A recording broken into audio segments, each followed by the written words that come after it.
GM, we are live. Welcome back to the SolanaFloor weekly recap, where we break down Solana's biggest stories straight from the SolanaFloor newsroom. As always, I am joined by our senior journalist, Mr. Finn. GM Finn. GM, guys, how we doing? We are doing great. It's good to be back on another Friday. Hopefully, it doesn't stay as red as it has been, but let's see. And of course, the one and only Mr. Thomas Bahamas joins us. Thomas, GM, sir. GM, everyone. Happy Friday. Happy Friday. Is it going to be a happy Friday? Is it going to be a great weekend? Again, remains to be seen. I feel like it's been a pretty wild week out there. Do you guys get the same feeling? Does everything make sense, or is it a confusing time as it has been for the last few weeks? I think nothing makes sense this week. You know, it's the world is falling apart, and the things that should be a store of value that are a hedge against global uncertainty are actually, crashing just as rapidly as everything else is. So money is on fire everywhere, oil is on fire everywhere, and it feels like chaos. That's my read. Yeah, a little bit, but we I did see a little bit of like a crypto surge on the beginning of the week. I was like, finally, we're decoupling. And it turns out that did not hold steady for the rest of the week. So, here we are. Agreed. Yeah, it feels like it's been pretty wild if you zoom out and consider everything that's going on. But it also feels like it's been sort of a quiet week in terms of the news cycle within crypto. You've got regulatory clarity that's happening right in front of our eyes, minus the Clarity Act, which is, I think, adding to the confusion. But it feels like everything's sort of overshadowed by all this looming macro uncertainty and oil prices and tweets coming out at 3 a.m. from the White House and Truth Socials. And there's a lot happening, a lot of noise, I think, and it's quite difficult to distill what's actually signal out of it. So Finn's obviously done an incredible job this week with the newsletter of finding those 6 pivotal stories, and we're going to dive into them. Now, we do have some good news for all of us, at least if you were around in 2021 and 2022, because you'll be happy to hear FTX creditors are finally getting paid. So happy days for anyone who was there, who got partially or fully wrecked in the 2022 meltdown. By the way, SBF is once again tweeting from presumably his jail cell, trying to get pardoned by Trump. But we're not going to get too deep into his diabolical political takes. As you know, he was a very big campaign donator back in the day, and now it seems his only way out of jail is a pardon from Donald Trump. We'll touch on that in a second. In Launchpad land, we have some interesting news. Pump.fun is absolutely decimating all its competitors when it comes to DEX volume across all the chains.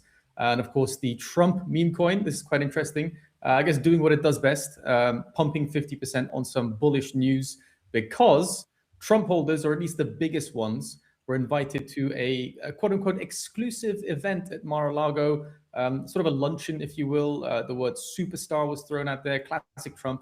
Let's see how that goes. I think there's a lot of people on the Democrat side of the aisle in the US who are saying, look, this is clearly corruption, crypto corruption, as they call it, very specific brand of corruption. So let's see if that helps him or doesn't help him in the midterms. I feel like it's a great distraction from all the things that are happening right now. His ratings are obviously bad. The US is heading to a midterm election cycle. So let's see. We're going to unpack a lot of it today. We'll also hear from our in-house US sentiment specialist, Mr. Thomas Bahamas, and what he thinks about all these shenanigans that are happening across the pond, and of course, sending ripples out throughout the rest of the world, impacting us here in Europe, over in Asia, in very, very material ways. So I'm curious what Mr. Thomas Bahamas' sort of take on all of that is in terms of the news, yes, but then the reaction to it. So before we dive in, this is a big bit of a question mark that's still in my mind as to where we're going from here. We'll definitely do our best to sort of unpack what's going on this week, but I think next week is now, in my mind at least, a much bigger gray area than it was at the beginning of the week. We had some optimism. BTC reclaimed 75K. Shout out Michael Saylor and STRC. Sol was, I guess, finally trading in the 90s. It was sort of trapped in this boring, annoying range since the February 6th lows of about 70, 78. And the fear and greed index was finally not in extreme fear for a very, very short period of time. We are, as of today, back in extreme fear. We're down to 11 on that fear and greed index. So I don't know what you guys are doing, Finn, Thomas. For me, I've been running a bit more regularly, trying to sort of distract myself from all the madness that's happening, all the red charts, all the doom and gloom about wars and oil and all that kind of stuff. I'm actually doing a charity half marathon in London next month. I'm extremely out of shape, so I'm not sure how that's going to go or how much money we'll raise, but it's for a good cause. So that's sort of what's keeping my mine busy. And I get to report, I'll be back, let's say the second week of April when we do our weekly recaps as well. I'll report back on how safe London feels ahead of the Breakpoint conference, which is going to be happening in London this November as well. So exciting, a lot of stuff happening. But just to zoom out for a second, I want to mention, I guess, 2 or 3 points that are really informing all the newsletters that you're reading, all the headlines that you're reading, any kind of news that's coming out really when it comes to asset prices, which is that unless you've been living under a rock, you are very aware of the fact that there is a war going on in the Middle East. It's creating macro chaos. Metals are getting hammered. As Finn mentioned, so-called safe haven assets aren't safe when there is a potential recession around the corner. And it seems everyone is now rotating into cash, which is a sentence I never thought I'd say live. But there we go. People are rotating into cash. Cash seems to be king when there is a recession. So let's see how that plays out. Now, for any of the macro nerds out there like myself, all of these factors that we're talking about, the 3 main points that I just mentioned, stink of stagflation, they stink of recession risk. And I think that's part of the reason why people are sort of rotating out of these so-called safe haven assets, because we've seen such rallies over the last 12 months. Gold and silver went to all-time highs, and people are saying, hey, look, might as well take profits and hold cash, because if shit continues hitting the fan, and it really is at the moment, then at least I get to buy food. So that's where we are. Even copper's taking a beating. On the bright side, I guess for us here in crypto land, the silver lining, if you will, sorry for the terrible pun, is that stable coins are hitting all-time highs on Solana. We saw $17.9 billion. We recently put out a video about $16 billion being a great benchmark, a great milestone. And that was, great to see on the week of Solana's 6th birthday. Within 24 hours, we crushed through that. We're at $17.9 billion as a new all-time high. So happy 6th birthday, Solana. And yeah, despite all of this sort of regulatory madness, tweets coming out in the middle of the night, markets are spooked. Despite all the good things we're seeing in crypto as far as news being good, spooked again. We're back into extreme fear territory. So Finn, I'm going to pull up this newsletter that you've written masterfully this week once again. And I want you to sort of talk us through what's generally happening. And then I'm curious what Mr. Thomas Bahamas thinks as well, as far as market sentiment goes, as far as CT sentiment goes. Perfect. Let's crack into it then. So for me, there's 2 very strong arms to the news cycle this week. One is obviously the macro chaos in the Middle East. Oil ripping everywhere, oil getting burnt up everywhere, and general supply chains causing absolute chaos, with the threat of a economic crisis that's being talked about in the future. The other arm is that the pencil pushers in Washington DC, the SEC and the CFTC, they're doing all the good work to make sure that the US does become the crypto capital of the world, as they've been preaching for almost a year now. There's been some great things signed through with regards to Phantom and the new crypto taxonomy that the SEC has come out with. So for me, what's standing out is basically we have very, very bullish regulatory news on one hand, and then absolute carnage and chaos on the other. Hopefully it all gets resolved, sooner rather than later, and we can all get back to just liking the coins we like without having this existential fear that the world's going to fall in on us. But that's the kind of the overarching themes that I'm seeing. Thomas, what's it looking like on CT out there? Yeah, it's a weird moment right now, right? There is lots of short-term noise, and it's hard to follow and get the actual signal, right? On the big picture, what we're seeing is some regulatory wins, right? We didn't get the clarity passed, but we are getting some clarity in the markets for crypto, which is huge, right? They're not waiting for things to get passed in Congress. They're moving forward with hey, these are what we think, and we're gonna get some clarity either way.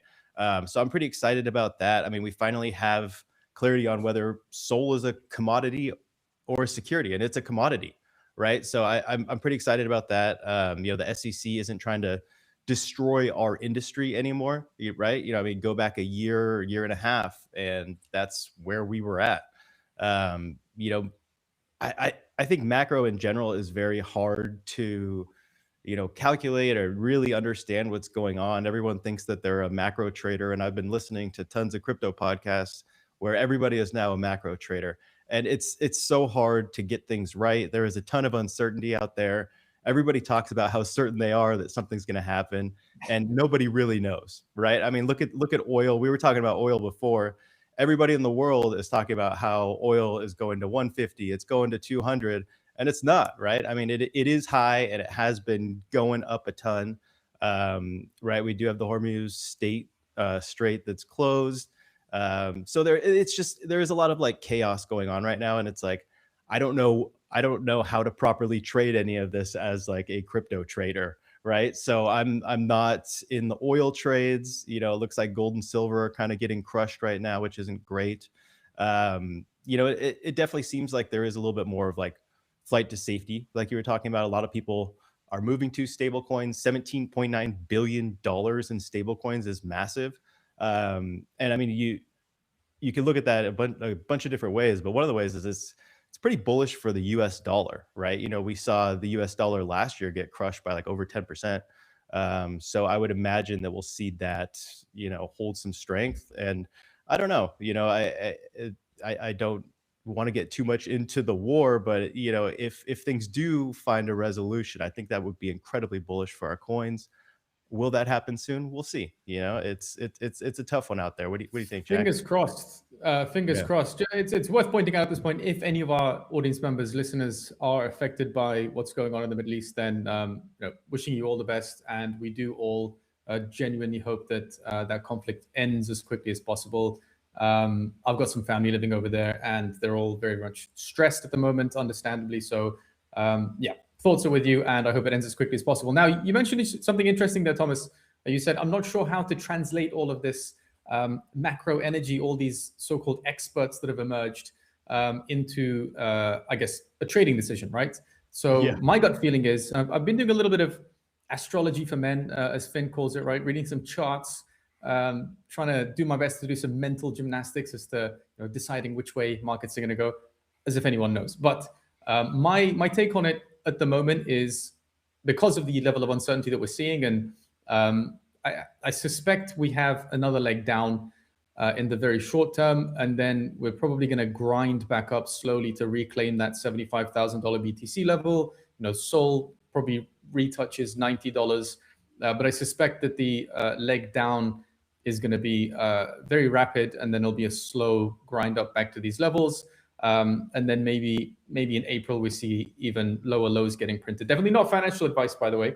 But yeah, my gut feeling is that we have a very sharp leg down ahead, and then a slow grind back up as the market just sort of figures out. So a lot of crab-like movement seems to be going. What I'm doing in the meantime, as I said, is I'm running and I'm trading oil very unsuccessfully so far. I will let you guys know if that trade materializes anything. All right, let's dive into this newsletter. Enough macro nonsense. This story, I think it's been a long time coming. Safe to say we've been waiting for this moment since 2022. We've been covering it since the implosion itself happened. So I'm going to scroll down in the newsletter, Finn. Why don't you take it away with story number one, which is objectively bullish. We're having some clarity. Finally, the headline is FTX Recovery Trust to distribute $2.2 billion in fourth payout as creditors rue missed upside from early asset liquidation. What do we have here? So this is the kind of news you'd love to see. Obviously, probably 3-4 years ago now, FTX went under. It was one of the worst days in crypto history, probably one of the biggest scandals in crypto history, with SBF and the gang running off with $8 billion worth of customer funds. It's incredible to hear that process is essentially reaching its end. The Chapter 11 bankruptcy is almost run its course. Creditors are getting paid back. They're actually getting paid back more than they lost, some of them. So it's one of these heartwarming tales that finally things have come right. It took 3 or 4 years, and arguably some asset liquidations probably didn't go in the favor of people who actually had money at stake here. But ultimately, it's very, very good news. The fourth payment that's going out around March 31st is to the value of $2.2 billion. This has been broken down to a few different categories. Class 5A.com customers are getting 18%. They're now at 96% total recovery. 5B US customers are getting 5% distribution. They're reaching their full 100% recovery. So those people have been entirely made whole. Classes 6A and 6B, who are general unsecured digital asset loaners, they're getting 15%. And they're also getting fully made whole by this fourth payment. And class 7 convenience claims are hitting a 120% recovery. So they're actually getting more than their original claim value. So yeah, you love to see it. This feels like the end of the chapter for the FTX scandal. It feels like we can kind of close the book here and move on. But there's a lot of layers to this that actually haven't played out that well for some people. So Thomas, I know you know a bit more about this than I do, perhaps. Sam Bankman-Fried, for all his faults, was perhaps a very, very good investor, because he secured about, I think, 7 or 8% stake in Anthropic for about 500 million way back when it was, just a twinkle in Dario's eye. So Thomas, what's your understanding of the liquidations that happened a few earlier that might have left a few people a bit displeased with how much they're getting back?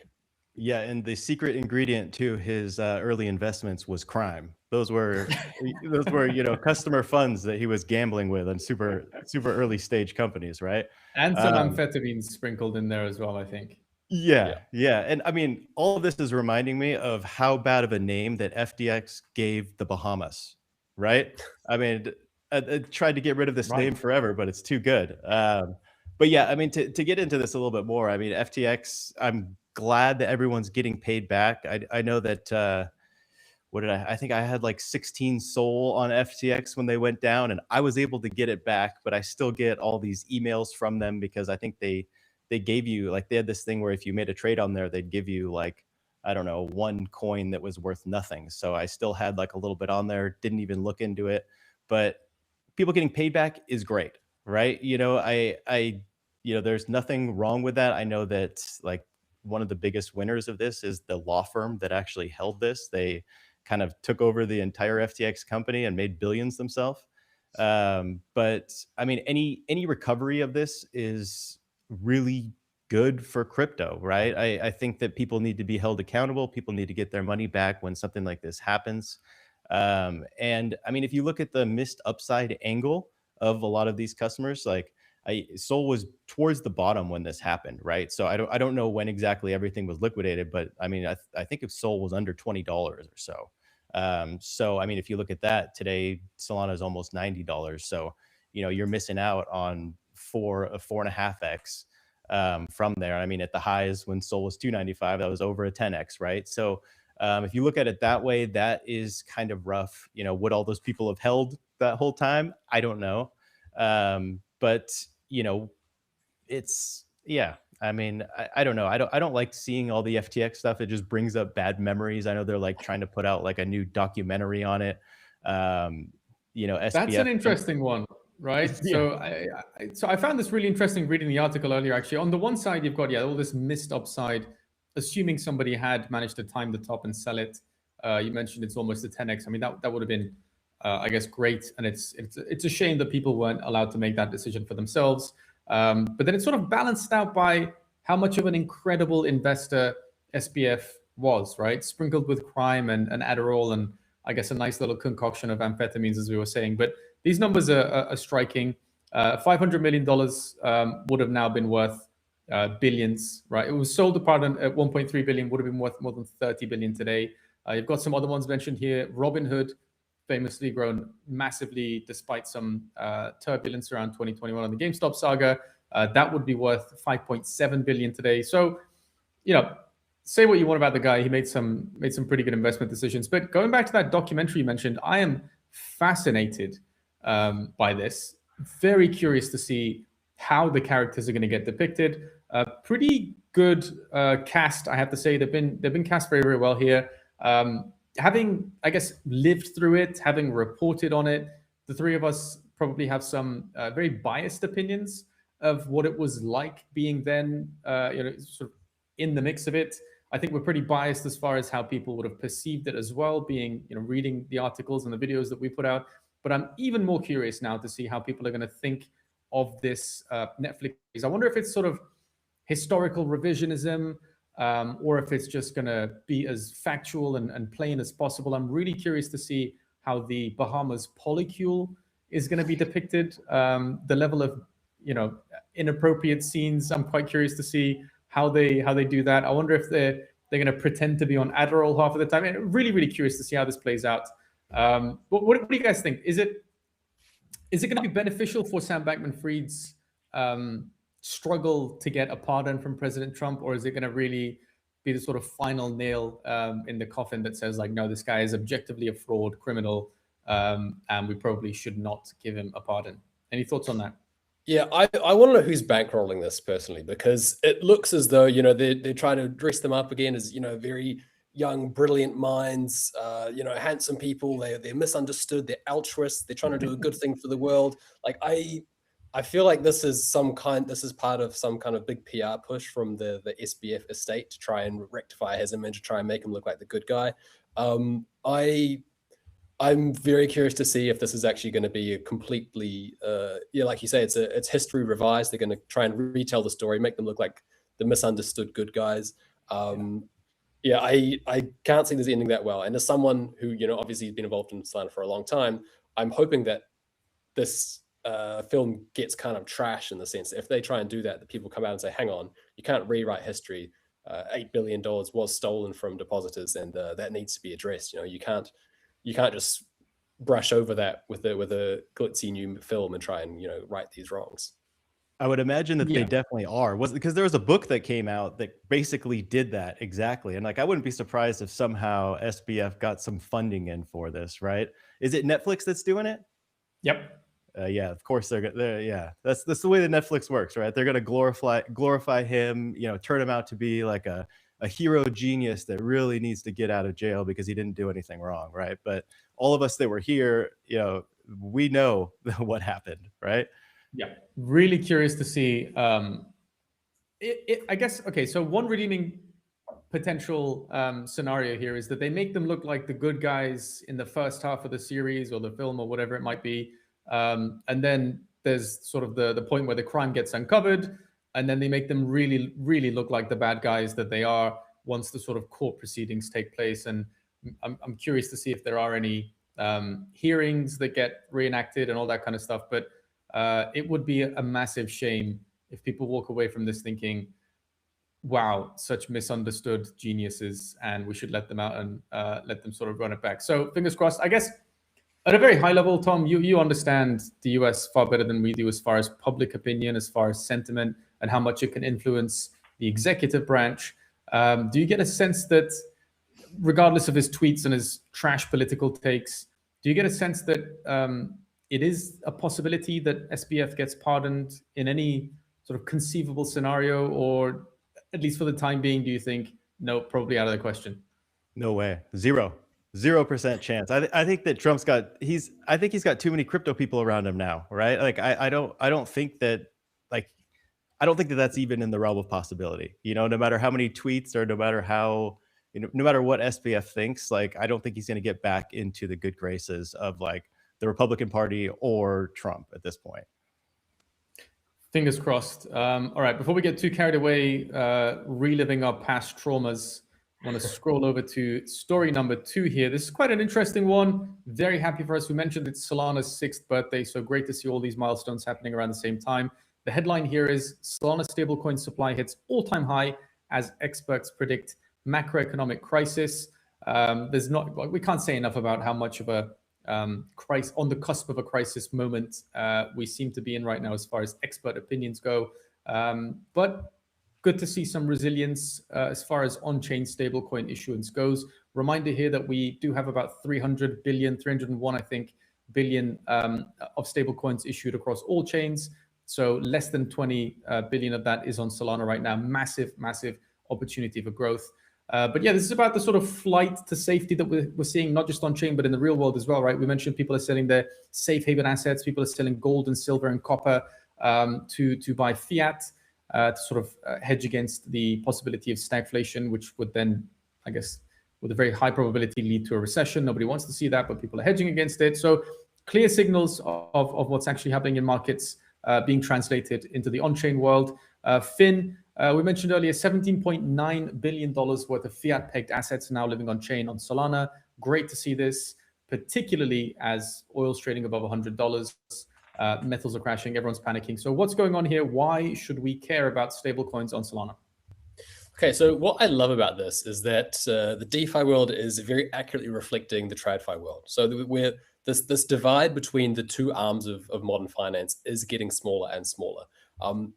As in TradFi, we're seeing on-chain people are exiting their risk on assets, they're exiting their stocks and their metals and their crypto coins as well. But instead of off-ramping that into fiat to live their life, they're just keeping that stuff on-chain. People are still happy to keep storing their wealth on-chain. And when the time comes, when people are feeling a bit more optimistic about the future, they're going to start redeploying that once again in the on-chain economy. So it shows the stickiness and the staying power that we've been able to build over so many years. I think it's a very, very strong indicator that demand for on-chain block spaces are going to continue to rise. And there's a lot of stats that also backs up further. We're seeing on Solana especially, stablecoin usage is going through the roof. There's a couple of reports there, I believe Illumium Labs, they've dropped in a graph there below that I've used, which shows that Solana is actually the most active chain for stablecoin transfers, adjusted out for wash trading and for internal SEX flows. So really, really strong signs that Solana is becoming the payments chain of choice. There's obviously a lot of good reasons why. We know Solana is fast, it's cheap, it's all these things that we're very familiar with by this stage. But it's a very, very promising sign that the on-chain economy is going to continue to grow regardless of what's happening in the traditional world. So macroeconomic crisis, yes, people, they don't want to be in risk on assets. That's fine. They can sit in cash on chain. Some of the other graphs that are popped in here, USDC is still obviously Solana's stablecoin of choice. I think this is largely due to the fact that Circle is such a trusted name now. You know, Tether, there's been a lot of question marks around the strength of Tether, around the stability and resilience of Tether.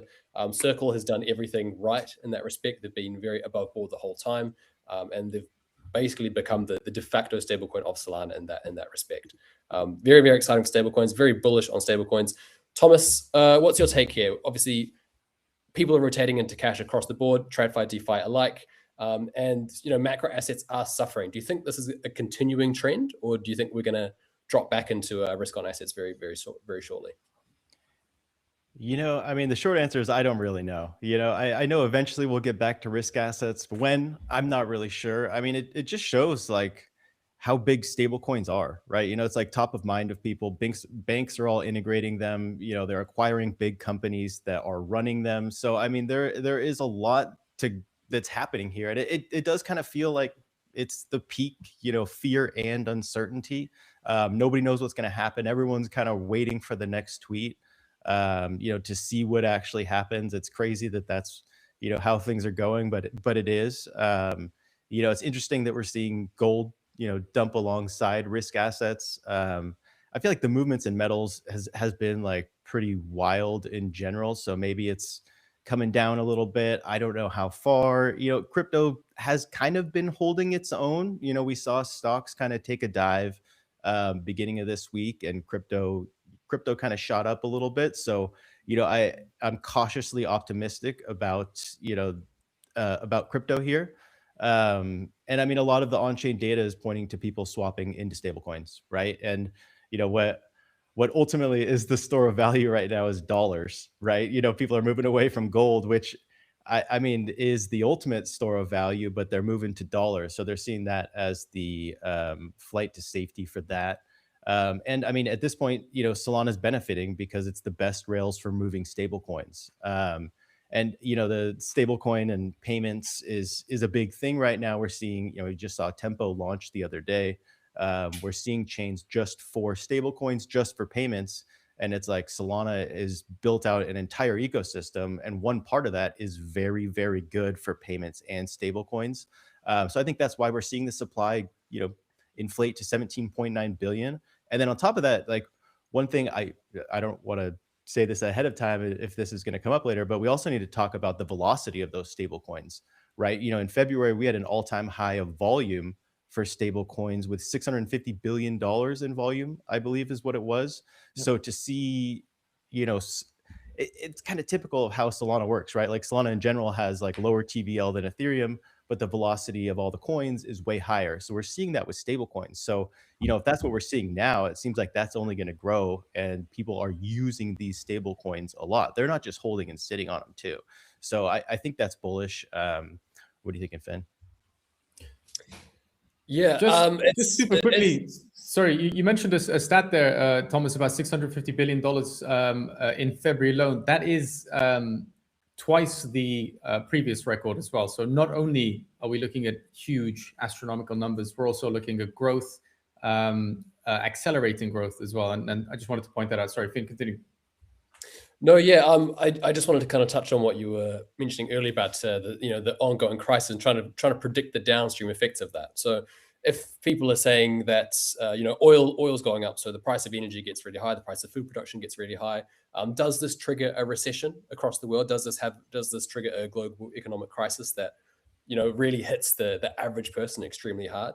I don't know, but looking at Polymarket odds, they were pricing a US recession about 35%. So despite all the fear on the timeline, are we going to recession? The market seemed to say not quite yet. There's still a heavy vote saying that it's not quite as bad as everybody would have you believe.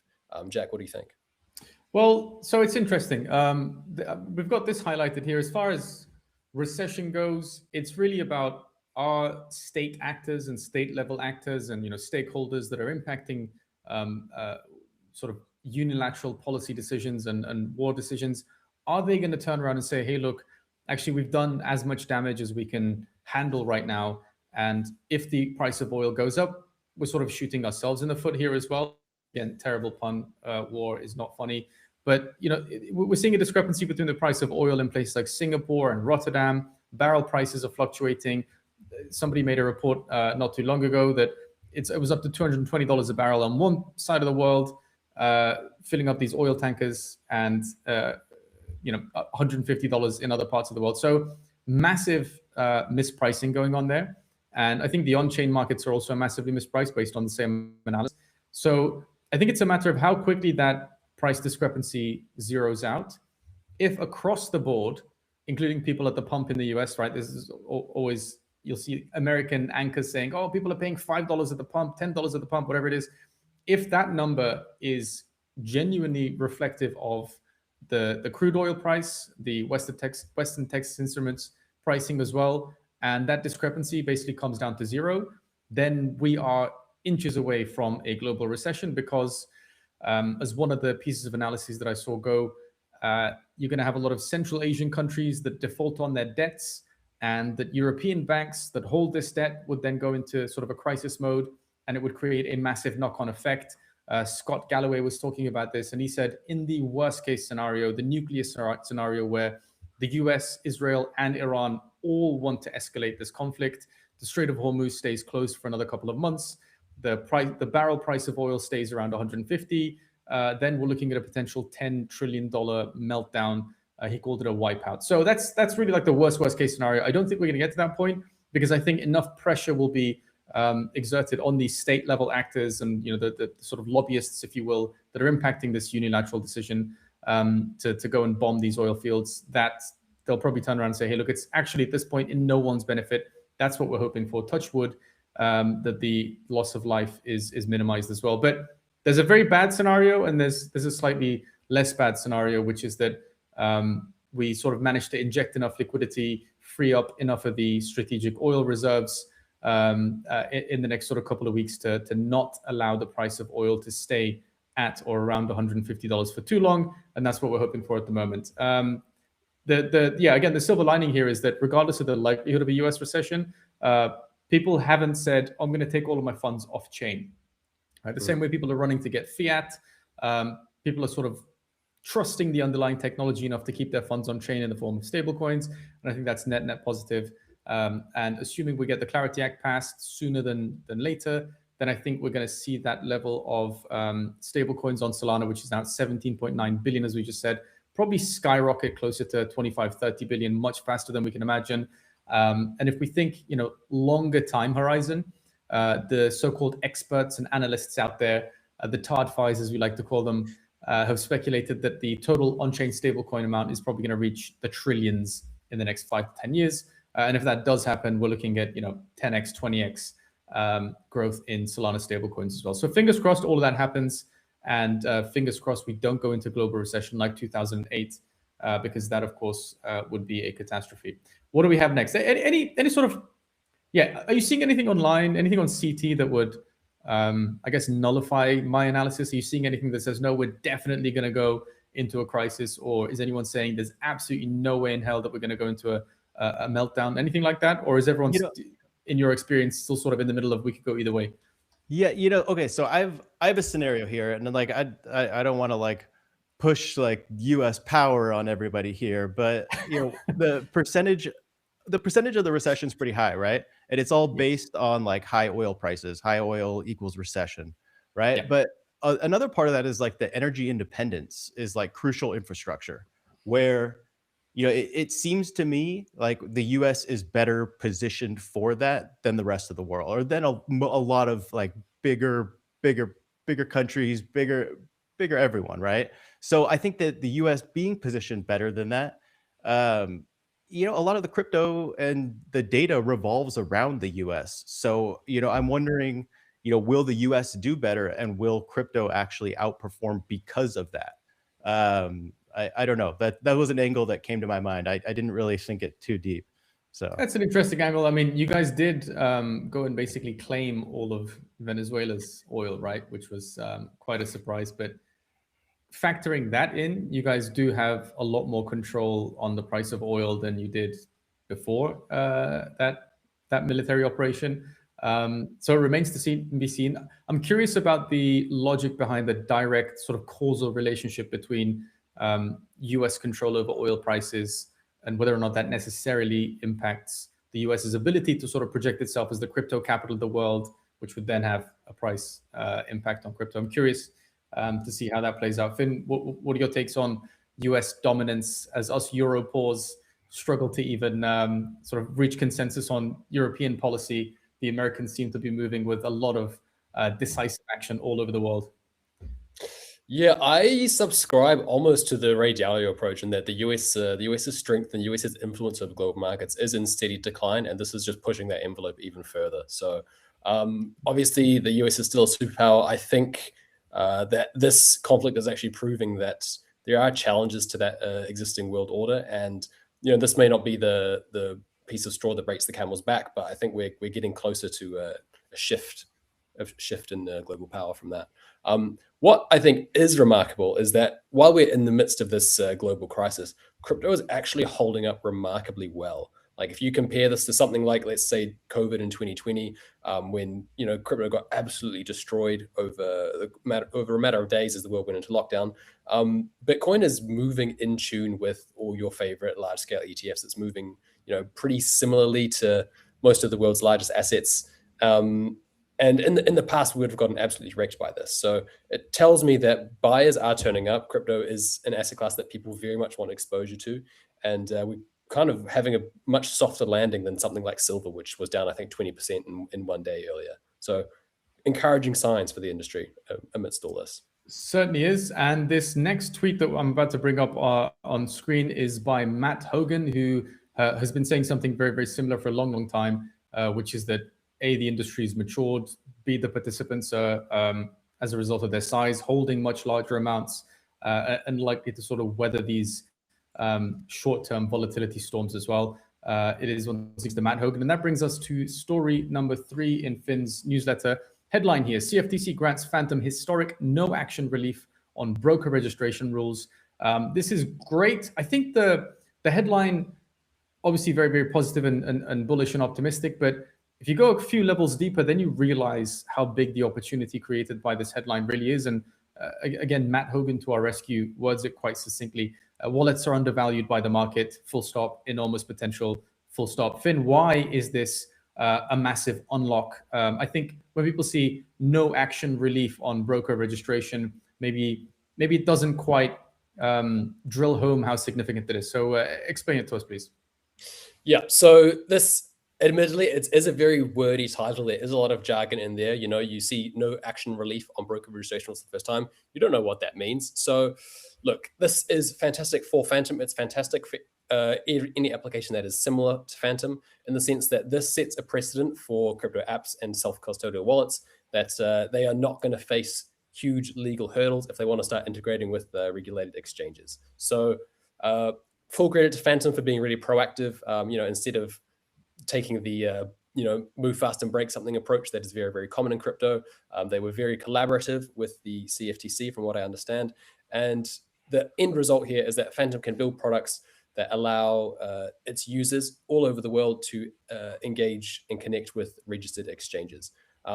very, very exciting. One of the hiccups here, one of the hangups that I think is quite interesting and worth mentioning is that this coverage does not cover prediction markets or perps dexes, which is something that has been very, very successful on Phantom recently. That is a problem, right? When I read your newsletter earlier, I thought to myself, hang on a second, prediction markets have been, talk of the town for the longest time. We're seeing Kalshi, I think 22 billion valuation, Polymarket. You can trade these even now as you can invest in them rather as pre-stocks if you go to places like Titan.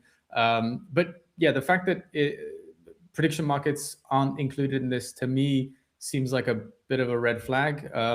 Is there any mention of whether or not that's going to get addressed in future iterations, or is this just, are they still sort of leaving it as a gray area? I think it's still left in a gray area. I don't think there was any indication that this is going to be, also included under the coverage in the coming months.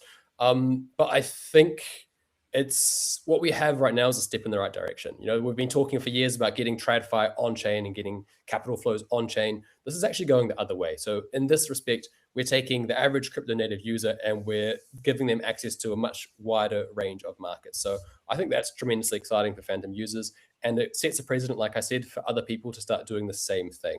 It also means that wallets now, the addressable market and the addressable range of products they're able to provide gets a lot larger. So this is, I think, it's not only exciting for Phantom, it's exciting for SolanaFloor, it's exciting for Backpack, it's exciting for Jupiter, it's exciting for every other crypto wallet, essentially. Thomas, you have your nose a bit closer to the ground over in the US. What's your takeaway from this? Yeah, I think this is fantastic news, right? So, the new CFTC is moving quick. And like you said, this trickles down to like all other wallets, opening the door for, self-custodying your own assets. So I think this is what we want to see. And I think that this is us getting clarity without the direct passing of the Clarity Act, right? The government's taken too long to get something passed, but they still want to get this out. So they are. So I love hearing this. I think this is good news. And, I want to keep seeing this happen. I know that, something like this happened, with 00, and it kind of opened up everything for DPIN. So I think that's pretty exciting as well. Yeah, that's an interesting angle. I guess we could argue that once the sort of precedent has been set and the doors open, then you get sort of an accelerated push into these things. You're very familiar with 00 and all the things that they're doing on the validator side, Finn. Do you get the sense that this is going to sort of kickstart something? Is this the beginning of something, or is this just them sort of saying, "Hey, look, we didn't quite get clarity passed. It might not happen this year. I hope it does.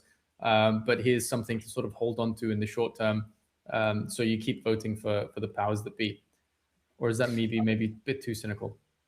I think your cynicism is healthy, and I think it may be correct to agree. I think the immediate resolution we get from this is that Phantom is working on some kind of products that may have been in a legal gray area before, or not a legal area, but a regulatory gray area before. And this letter essentially means that they are able to do that without fear of persecution, without fear of regulatory action. Because, in the past few years ago, Gary Gensler would have come down on them like a ton of bricks for doing something like this. I can only assume, but I think they're laying the path to roll out new products that are going to, bring their users to a much wider market and much greater possibilities of what they can do. So I wouldn't say that it's a skeptical thing of like, please, the government's given this up so that, they can keep people in their good books. I think that Paul Atkins and the SEC, they really want things to move forward well. The SFTC wants things to continue moving in the same direction. Everyone wants the US to become the crypto capital of the world. So they're going to continue laying the path and laying the foundation so that apps can continue to build meaningful products for people. That's my ultimate takeaway. Yeah, and at this point, Phantom is almost becoming a bank, right? Like they have their own stablecoin with cash. I think that they are launching a card as well. Like how far can they integrate into like becoming a full actual bank? I think that's pretty like a exciting. Well, they are pushing this full-on vertical integration agenda, right? The leadership's been on multiple podcasts in the recent months saying, in no uncertain terms that they plan to own the end consumer as much as possible. And I think part of that is pursuing a Robin Hood-like strategy where you want people to spend all of the money that they're spending through Phantom and not have to touch any other financial instruments or payment methods rather, other than Phantom.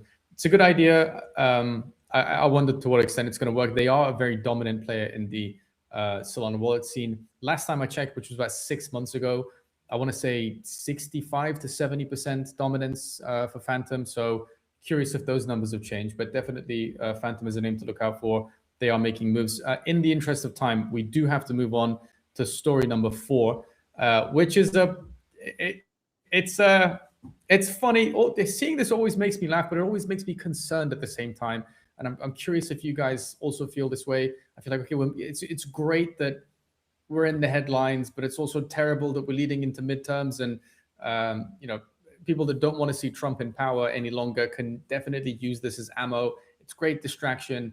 Is it good? Is it bad? I don't know. So a headline here is top Trump meme coin holders are invited to an exclusive Mar-a-Lago luncheon, and the token does what the token does, and it pumps 50% on the news. There is a lot of calls for insider trading.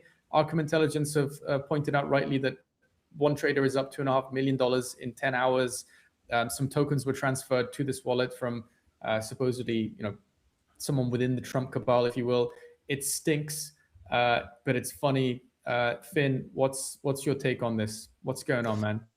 Look, I find this as heinous as anything. This takes us back to the Q1 mass extraction cycle of 2025. Trump coin, it's one of the most actively insider traded coins I think that we've had in a very, very long time. As Arkham has rightly pointed out, in the days before this announcement went live, wallets were buying up. Other analysts have pointed to other wallets that were also buying up and setting up their market making pools as well to sell into the bid. People are making a huge amount of money off these announcements. They have access to information that the general public doesn't. That's what insider trading is. And this reeks at other levels because there's an argument that a lot of the people who also want to buy Trump coin, they want to get access to Trump. They want to get access to people right at the top layer so that they can get favorable outcomes in any regulatory battles they have. We saw this with Justin Sun, I think last year, where he attended one of the previous galas and then his case was dismissed following that. So look, I think it stinks at pretty much every level. I'm not going to hold back there. This is kind of a shame, I think, for the industry. I was really hoping we had moved past this, but as long as the powers that be allowing this to happen without any repercussions, it's going to continue to happen. Thomas, again, your boots on the ground in the US. Am I being too harsh?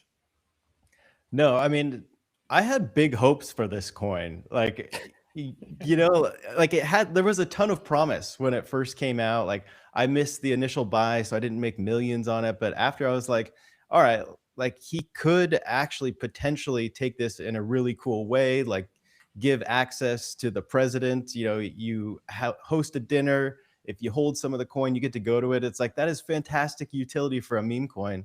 But I don't even know who's behind all the insider trading and who's on the team.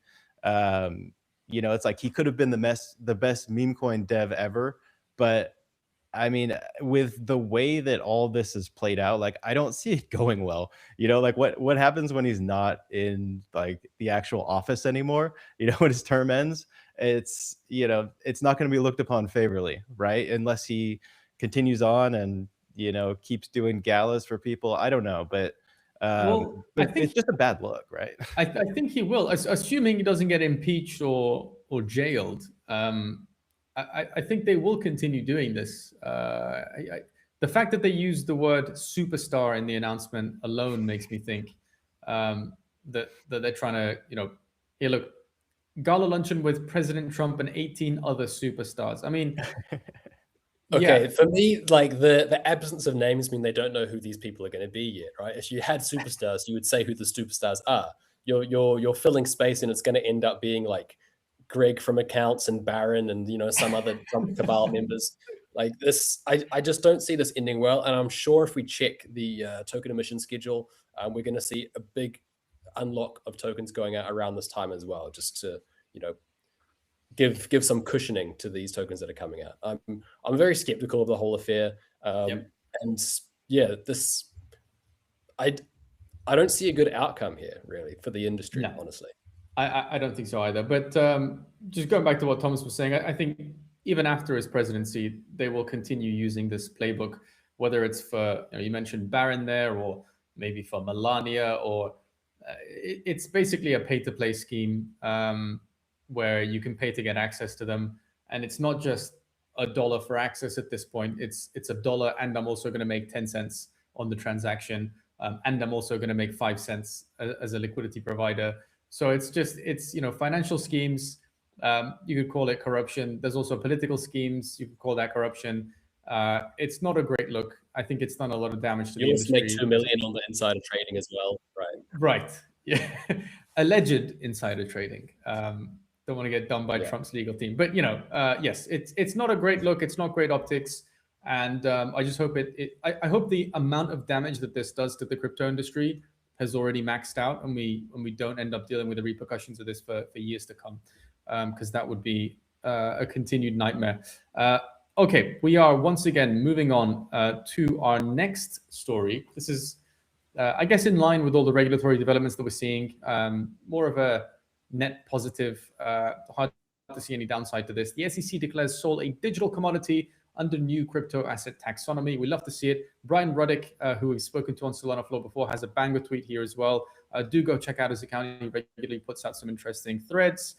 Worth reading. Finn, we have Chair Paul Atkins in power, if you will, running the show, which is great. Very different to previous SEC Chair Gary Gensler, aka Crypto's Voldemort, one of the most hated figures, I think, ever to exist in the history of the industry. So this is a landmark declaration. It's classified crypto assets into 5 different buckets. The TLDR is that Sol is officially a commodity. It's not a security. Is this great for everyone? Is it great for some people? Regardless, I think it's a step in the right direction. So we don't need to break down all of these assets, asset classes. I think the whole taxonomy isn't too relevant. But Finn, what are your key takeaways from this before we get into story number 6 and then some honorable mentions? Key takeaway for me is that this is the bridging implementation that is giving us clarity without the Clarity Act going through. I think this is kind of a knee-jerk reaction to the reality that maybe the Clarity Act doesn't get passed, and the SEC is trying to kind of clear the way as much as they can. Atkins has rightly come out and said we're not the Securities and Everything Commission anymore. They want to be keeping their heads kind of out of the weeds in this. And there's a few more other layers to this. So staking, mining, and wrapping, these are considered administrative tasks, not securities transactions. So I think the overarching theme is that this new implementation and this new taxonomy gives people a lot more clarity and a lot more security moving forward.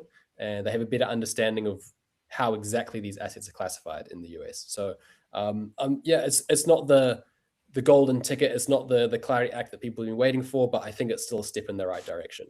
Thomas, thoughts? Yeah, and I mean, we keep talking about institutional adoption. I mean, this is just going to be massive for those buyers, right? At this point, you see Solana at a discount. A lot of buyers of the ETF, bought on the way down, so it's in a dip. And to get more regulatory clarity as it's on a dip, it seems like the better risk-adjusted buy than like a Bitcoin ETF at this point, right? Like that, I would imagine that that's how they're kind of weighing them. And that kind of seemed like the way that a lot of those institutional players were thinking. But yeah, I mean, I think it's great. What are you thinking, Jack? Yeah, happy to say, as Alex Thorne here is saying, that the Gensler era is formally over.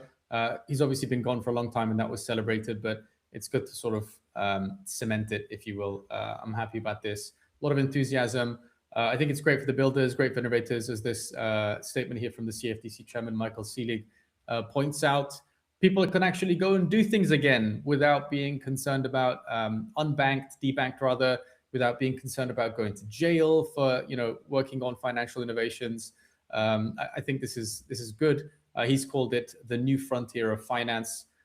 Let's see. You mentioned there that a lot of activities that we've been talking about, such as staking, are now labeled as administrative tasks, which reduces massively the administrative burden on things like tax reporting. TB mentioned to us earlier this week that it is nearing tax season in the US. So here's your friendly reminder to not get wrecked. And this is probably good timing because less likelihood of getting wrecked as a builder, as a company, but also as an individual who's using these rails as well. So Sol is not a security. What now? Well, fingers crossed. The Clarity Act actually passed, but it passes. But as Bitwise's CEO Hunter Horsley reminds us, clarity is arriving with or without the Clarity Act. We'll be obviously keeping an eye out on the Clarity Act and the clarity without the act that is being worked on in the next few months as well.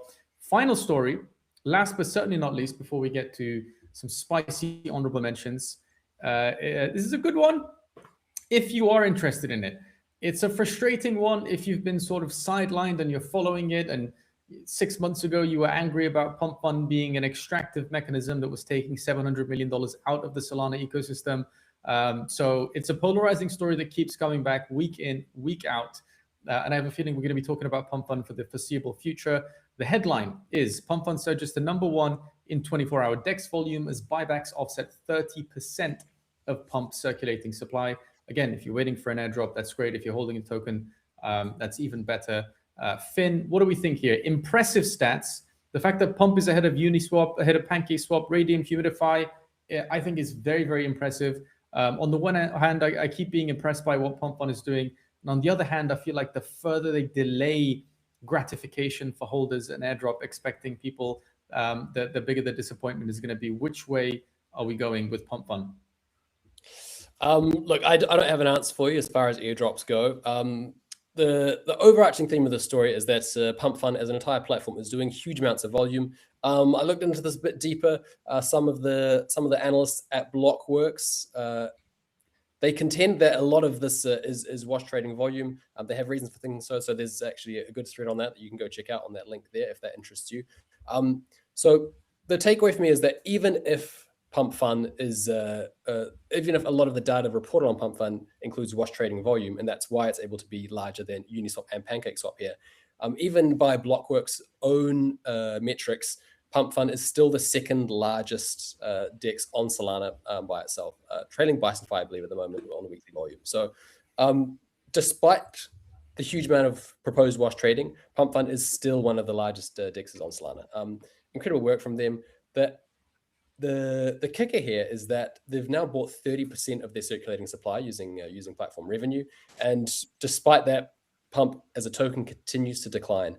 That seems boggling to me. I was very surprised that they've now reached 30% and the token is still trading at less than 50% of its ICO value. I looked on chain, and there's no smoke and mirrors. All the Pump tokens that have been bought back are just sitting there in a treasury. They're not being filtered out somewhere through some back room and sold on market. So look, I think Pump is gearing up at one point to be part of a massive supply crunch. I think eventually markets are going to turn. People are going to want exposure, and they're going to realize that there are no Pump tokens left on the market because Pump's already bought them back. There's a lot to unpack there. They continue to do over $1 million in revenue every single day, whether that's just created by a machine of AI operators spinning up coins and then trading small amounts of volume on them. I don't know. The fact is that the buybacks are happening, the revenue is being made, and the fees are being paid, which I think paid fees is probably the best barometer for activity that we have in on-chain economies. So yeah, look, Pump's going to keep doing Pump things. I feel like I say it every week, but it is an institution at this point. It is an absolute machine, and they're going to continue to do things. Thomas? And the revenue there you mentioned is huge, right? I'm looking at screen here, $1.25 million. I don't think they regularly generate over $1 million of revenue per day, no? Yeah, I think they're pretty consistently above $1 million per day, and that shows no sign of slowing down. We're at a moment where the Memecoin economy is worse than it's ever been. I think there's just no one's in the trenches trading anymore, and Pump.fun is still doing that. And part of that is because they've introduced WBTC and WETH into their app, so that people who are using Pump.fun can actually just trade majors on there. So they are doing that playbook of providing the user with the entire crypto experience, and they're going to keep shipping. Thomas, what's your feeling here? Are we going to see a return to peak degeneracy at some point, or has that ship set sail? I don't think we ever get back to those peak levels, but on on the other hand, I don't think it's ever going away, right? Like it's hard to deny how successful they are at this point, right? Like it's there's always some sort of like wash trading rumors, or maybe they're doing some shady stuff. But no matter what rumors are out there, it's like you can see the tokens, you can see how much money they're making, you can see what they're doing when they buy back those tokens. And I mean, they're doing really good. The DEX volume is insane. So I don't know how, sustainable, a massive pump will be, but I mean, I think that people are not going to go away from Pump.fun, right? I know that we talked about them going multi-chain last time. That could be a big thing. And, I don't see why the token, doesn't have good potential for a pretty big pump, especially when they're buying so much of the supply. It just seems almost like a no-brainer, but I don't know. Famous last words. Yeah, yeah. Famous last words as he longs it with 100x leverage. But yeah, no, I mean, at this point, like I'm not participating in any of it, but as a spectator, like I'm rooting for Pump.fun, I'm rooting for the token holders who have been buying all the way through 2025 and are now looking at one of many of their holdings massively or partially underwater. So yeah, fingers crossed that sort of price fundamental discrepancy narrows and prices across the board, including Pump.fun, do catch up to the fundamentals. We'll be keeping an eye on that. If you have any strong feelings about Pump.fun, by the way, do let us know. Curious to hear why you love them, if you do, why you hate them, if you do. It seems to be a very polarizing name, despite us covering them fairly neutrally. I think we get some messages sometimes saying, "Oh, these guys are clearly extractive," or they'll point to a single tweet from the founder and say, "Hey, look, this is why, as an organization, they can't be trusted." There's a lot of polarizing opinions out there. So curious to hear from you what you think of Pump.fun, and I guess more importantly, where they're going next, where the token's going next. And if you think that discrepancy between the price and the fundamentals will, in the short term, be closed. Now, my favorite part of Finn's newsletter, as you all know by now, is, of course, the stat of the week and the tweets of the week. So right before we get to that, we're going to get through some honorable mentions. There's an interesting, again, polarizing conversation that we're going to have about something that the Solana Foundation has done. Seems to have ruffled a few feathers. So I'm curious to hear also from our listeners, our audience members, what they think about Solana Foundation's decision. But Finn, let's run through these honorable mentions first. What do we have this week? I see some big acquisition news here. We love it. Yep, so relatively short list of honorable mentions this week. Topping it out, we have MasterCard acquires Bank, a stablecoin infrastructure firm, for $1.8 billion. Huge figure. I think one of only the second or third 10-figure acquisitions we've had in crypto. So well done, Bank, for getting that paycheck. Sanctum launches Infinity V2. This is a more hyper-efficient version of their LST, which has done incredibly well over the years. Ghost Logs unveils a new validator scorecard. This is based very heavily on the Jito IBRL score, but there are some differences, so go check that out if that's something that interests you. Here's a good one. Over 170,000 wallets have registered on the bulk testnet in the first 4 days. Now, very, very big number. Obviously, a lot of people are going to be farming this. They're going to be wanting exposure to a potential airdrop. All the same, this sets a very, very good precedent for the desire that people have and the demand that people have for a competitive perp sticks on Solana. Next up, Altitude enables swift payments to any bank account in over 200 countries. Very, very cool. And finally, rounding it out, Nasdaq-listed Silo Pharma Inc. tokenizes its stock on Solana. So another TradFi company following in the footsteps of Ford Industries and Galaxy Digital by tokenizing their stock on-chain. Very, very exciting to see. Jack, I'm going to go to you first. What is your favorite honorable mention here that stands out? Favorite for me is going to have to be the MasterCard acquisition. A couple of reasons for this. First of all, it's a massive sign of confidence. They were in I think the official press release, they were referred to as a startup. Now they've gone through different rounds. I think the previous round was a 50 mil raise at whatever valuation. So maybe a bit of a stretch of terminology to call the organization a startup when they're being valued, when they're being acquired even for 1.8 billion. I found out that they're originally based in the UK, but it's a team of South African founders They seem to be very tech first, very innovation first. So all the best to those guys. Congratulations. I think it's great. I was at a conference, I mentioned this very briefly last week as well, in Amsterdam a few years ago, called Money 2020. And MasterCard was just about dipping their toes into the sort of on-chain revolution, as they called it back then. They were so far behind their competitors. They almost had no idea what was going on. They had maybe 2 or 3 people that could speak about digital assets with any level of confidence. So it's great to see that they've made serious moves. They are, of course, second in line only to Visa when it comes to global payments. So this is great. Great to see that huge names, global names like MasterCard, are coming in and buying stablecoin infrastructure.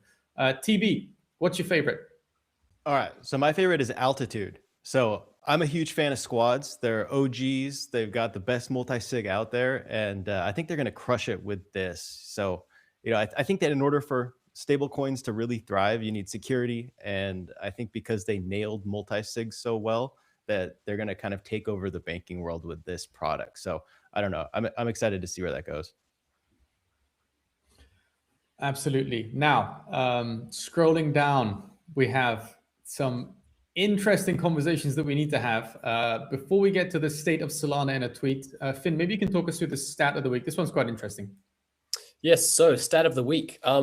Checking DeFi Llama today, we saw that GM Trade, which is a relatively new Solana-based perp DEX that specializes in RWA trading, is actually leading all perp DEXs on Solana in volume. So that's fascinating. These guys kind of came out of nowhere. They've been operating for a while, but they're not really top of mind for a lot of CT players.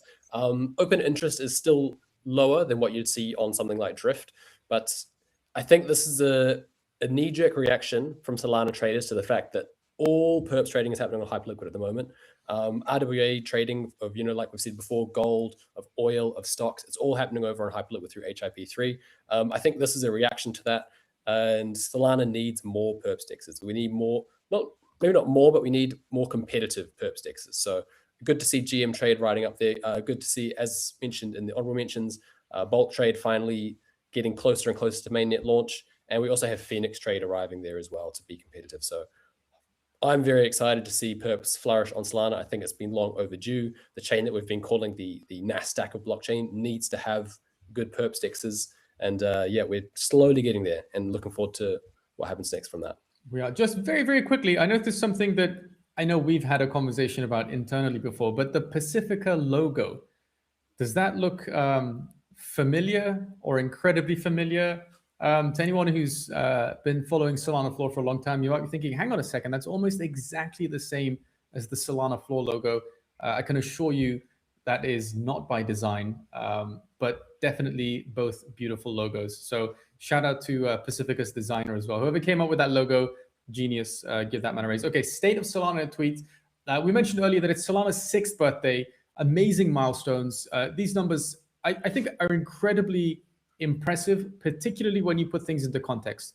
Ethereum had, a 7-year start on Solana. Solana is relatively a young chain, if you will, considering when Bitcoin came into existence, when Ethereum again came into existence. So in the short span of 6 years, Solana has managed to amass, $496 billion in transactions, $2.6 trillion in DEX volume, and 16 billion, it says there, it's now 17.9 billion dollars in stablecoin supply, as we heard earlier. Finn, I think we need to go a level deeper than these 3 stats, though. What's actually going on here?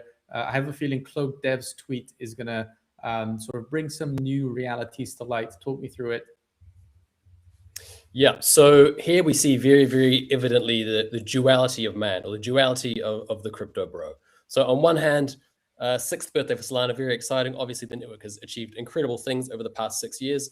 On the other hand, one of the biggest discussions across Solana this week has been reaction to the foundation's foray into the on-chain product game, or maybe the on-chain product, but the product game in general. So for those who aren't aware, the foundation launched a website called tokens.xyz, which basically catalogs tradable assets on Solana, whether that's crypto assets from other chains, whether that's RWAs, stablecoins, treasuries.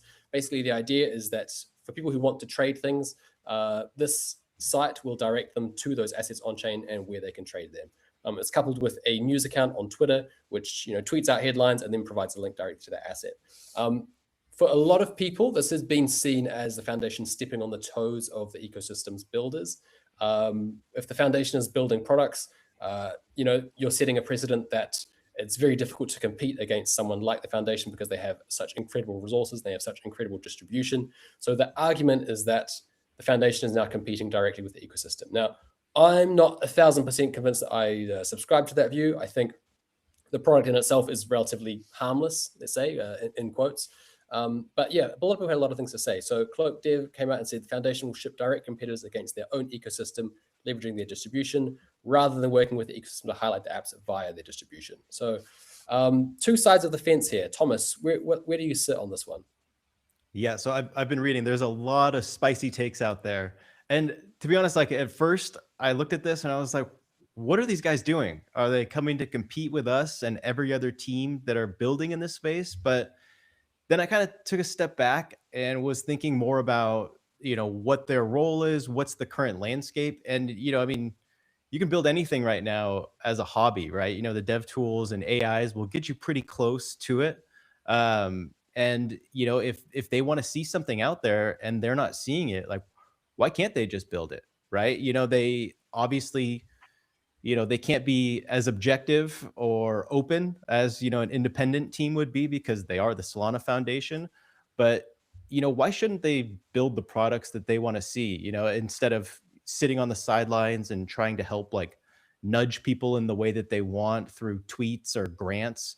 I think it's okay. I think that shipping things and having a say on the direction of where they want to see products go is okay. I don't know the extent of it, right? This is early, obviously, but as of now, I'm okay with it. All right, let me take the other side of that argument for the sake of having an argument, and I'm sure it's not going to get too spicy here, but the supermarket analogy, we very, very briefly touched on this earlier before coming on, I think captures this negative sentiment around the update quite well. So think of a large supermarket chain. They get paid for shelf space. Let's say they get paid for distribution by brands. Imagine a chocolate bar, for example, right? A protein bar, something like that. The manufacturer goes to the supermarket and says, hey, look, I want you to sell my product. You A, get a cut, and B, I'm going to pay for premium shelf space. So when people walk into the supermarket, they see my product, they buy it, you get a cut, everyone's happy. That's the dynamic. That's the power dynamic there. Then the supermarket chain goes, hang on a second, that guy's protein bar is selling a lot. And I have the means to produce the same or similar protein bar, but I can sell it at a lower price because I don't have to pay myself for the premium shelf space. So all of a sudden, they're undercutting their own customers, if you will, their own partners, and they're creating their own version of the product. And I think a lot of the frustration that has been sort of directed at Solana Foundation argues along these lines. It's like, hey, you've created the platform for distribution. You have better distribution abilities than people that are building on you, people that are selling their products in the supermarket, in the case of the analogy, and now you're sort of cutting them. So I understand both sides of the argument. It's okay to be frustrated about this, but I have a sneaky suspicion that Foundation's approach to that would be, well, ship the best product and compete us away, right? If people want to use your product because it is inherently better than ours, then free market prevails, and I also subscribe to that idea. So yeah, I'm definitely on the fence with this one, but I have a feeling we're going to see more spicy tweets coming out over the weeks as maybe tokens.xyz grows in popularity, as the various news accounts that Solana Foundation have created grow in popularity. I have a feeling that this conversation is not going anywhere anytime soon. And an interesting caveat to that is also the ongoing discussion that you mentioned, Finn, around perps, right? So Hyperliquid HIP3 and Solana, which should be the home of perps. To what extent we're going to see that discrepancy balancing out, I'm really, really curious to see as well. Any overarching sort of final thoughts for our audience members, for our listeners, about perps, about Foundation, about news, about competing with the platforms that are built? Anything we can leave our people with, aside from the fact that they should, of course, go and subscribe to Finn's newsletter? Anything, guys? Quick counter argument to the supermarket analogy. What Foundation is doing here is that they're making products, yes, but these aren't monetized products. You know, the foundation is a non-profit organization. So I think the flaw in the supermarket analogy is that they're not charging anyone to use this platform. You know, it's free, it's a public good, it's available there for anyone to use. And I think the other argument, and this is something that I first thought, was that if you're an emerging builder and you've got this idea for an app, and you come out and you're really excited about it, you start building, and then all of a sudden the foundation comes out and launches a similar thing. Obviously, you're going to struggle to get users and get attention, because you've got a behemoth like the foundation with all their resources, all their distribution already there. On one hand, yes, that's a shame. On the other, I think it just is going to elevate to the level of competition. You know, we can't have grants going out to low agency teams who don't get much done. I think this, if anything, is just going to raise the bar of quality across Solana, and it's going to root out the kind of half-baked products that other people might try and make. You know, if you're getting outperformed by a foundation team member with Claude code, then you're probably not going to make it. You know, paraphrasing Tolly's words there. So yeah, I think it's harmless at this stage. Maybe they come out with some other products in the future that are a bit more egregious, but at this stage, it all seems pretty tame to me.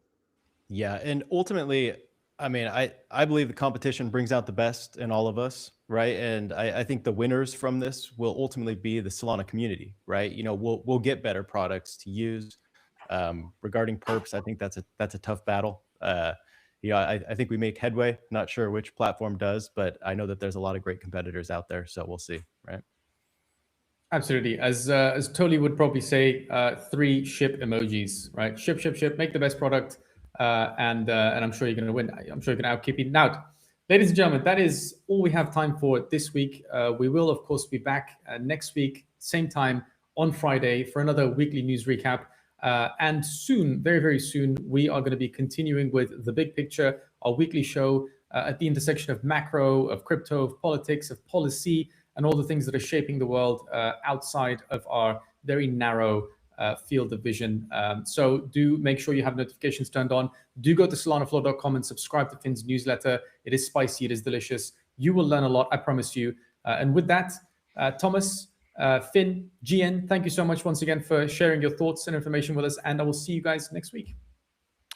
GN, fellas, thanks again. All right. Thanks, guys. Thanks all.